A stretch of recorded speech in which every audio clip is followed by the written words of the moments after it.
Hey, everybody. Welcome to the podcast. My name is Hannah. I am your host of the Boy of the Moon podcast. And there's no intro because this is not an official review, so to speak. This is just me plugging a movie because this topic is very heavy and it's near and dear to my heart personally. And the movie I'm talking about is The Sound of Freedom, or Sound of Freedom, rather, starring Jim Caviezel. And I am plugging the movie.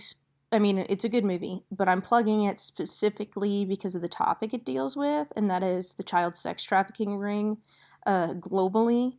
And in the movie, they're mostly in America and Central America. However, there are millions of kids that go missing worldwide. I know there's 800,000 approximately in the U.S. that go missing every year.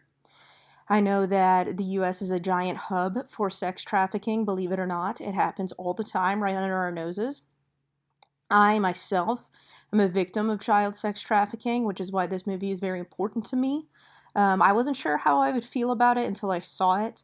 I did cry. Cried several times. And I think the thing that struck me really, really hard was at the end, there's a special message from Jim Caviezel.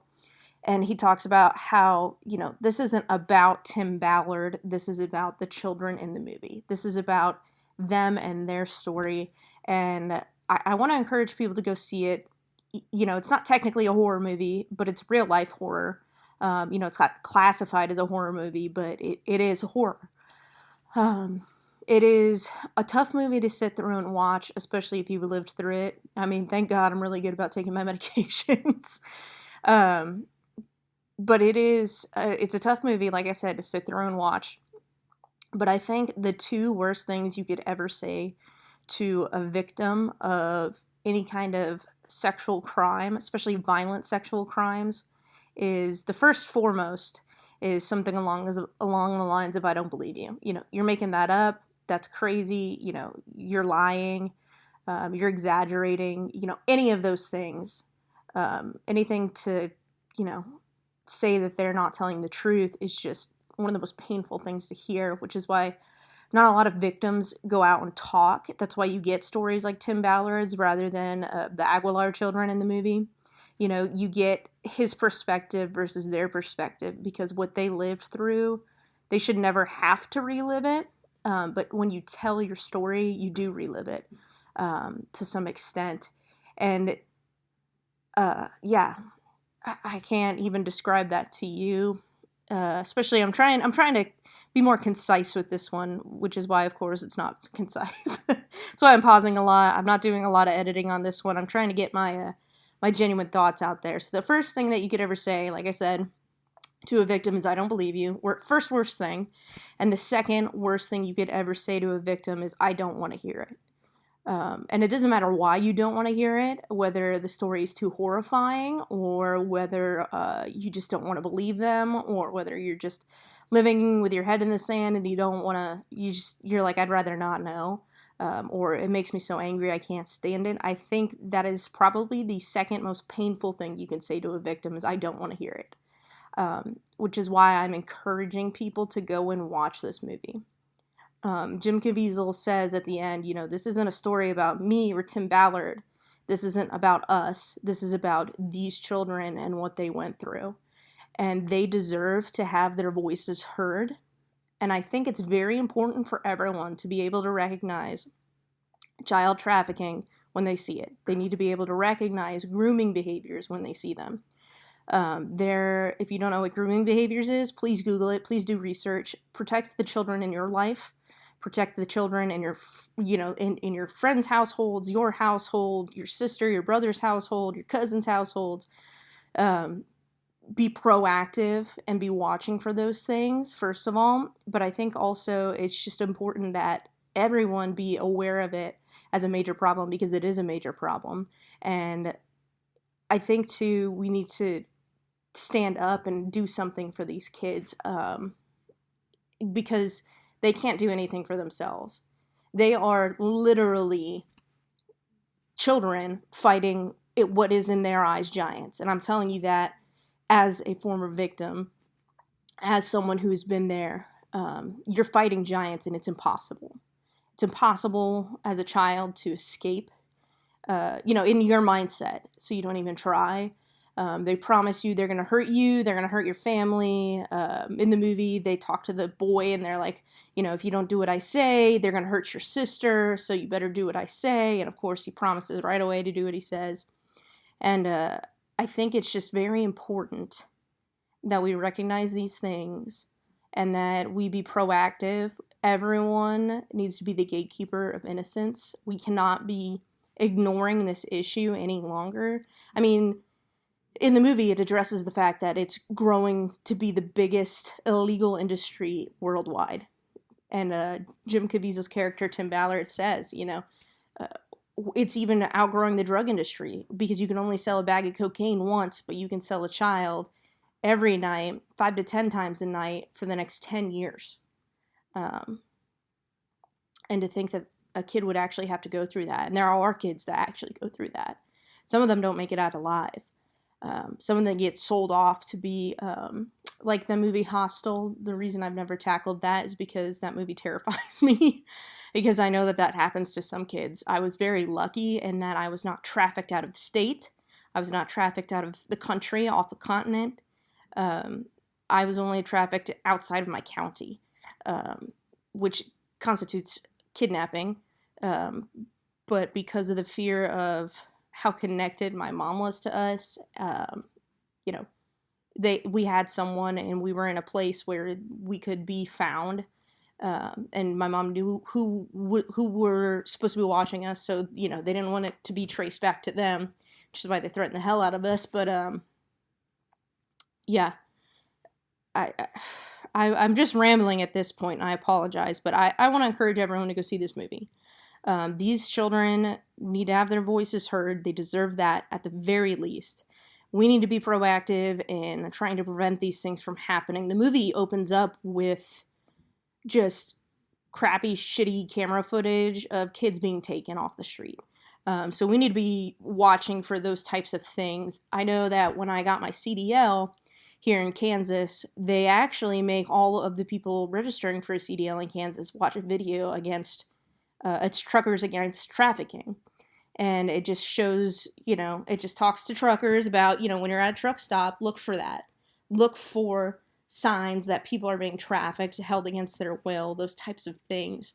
And like I said, it's just very important to recognize the signs of a pedophile. Pedophiles are always very charming. Well, not always. I would say 99 times out of 100, they're very charming. But the grooming behaviors are very apparent and they can't be ignored. And you can't trust a pedophile. You just can't.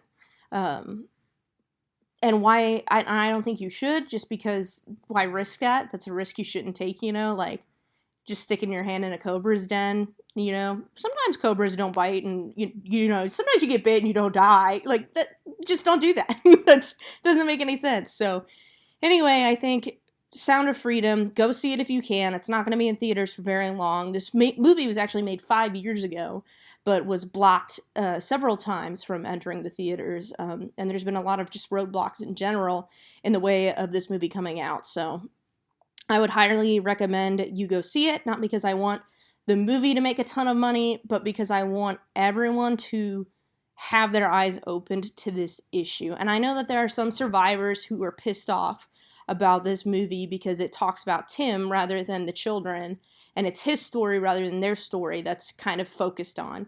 And I believe the reason for that is, the kid's story, a lot of people are going to be so disgusted by that, and to show that on film, I mean, that's just horrible. No one's going to want that. No one's going to willingly go see that. Not even me, and I'm a big fan of horrifying, but not that kind of horrifying. But if you show people Tim Ballard's story, it's the tip of the iceberg. It's the eye-opening. Once it's accepted that this is an issue going on in the world, then the victims will feel like they can come out and say something. They can have their stories told and not be ridiculed and not be chased and not be beaten down anymore, because it's a terrifying thing to come out and say, that guy over there, he trafficked me for 5-10 years or even 2 days, or 2 hours even. You know, it's terrifying to have to come out and say that again about someone. And even though you're even if when you become an adult, it still is terrifying. There's something about the threats made and the way that things happen when you're a child. It just impacts your psyche. I didn't realize until my mother told me that one of our perpetrators died, that I was expecting to die myself, because he had been so adamant about, if you ever tell, we're going to kill you, we're going to do this, we're going to do that. And I didn't realize until she was like, oh, by the way, he's dead. I was like, holy shit, I'm going to live? Like, and I had never really thought about, like, they're coming back to kill me. Like, that wasn't an active thought in my mind, but I realized at that point that had just kind of submerged itself into my subconscious and grown itself there. And I was like, wow, I'm going to live to be an adult. I'm going to live the rest of my life, however long that is. You know, I'm probably going to die of like old age or something. Like, that's insanity to me. So for their sake, the sake of the children, I would say go see this. People need their eyes opened. And I think that this is step one. You know, you can't just, people aren't ready to just dive into this horrifying reality. You have to, it's a frog boiling in water. You have to slowly turn the temperature up. You know, you're going to have to slowly open people's eyes, which is why I want people to go see this movie.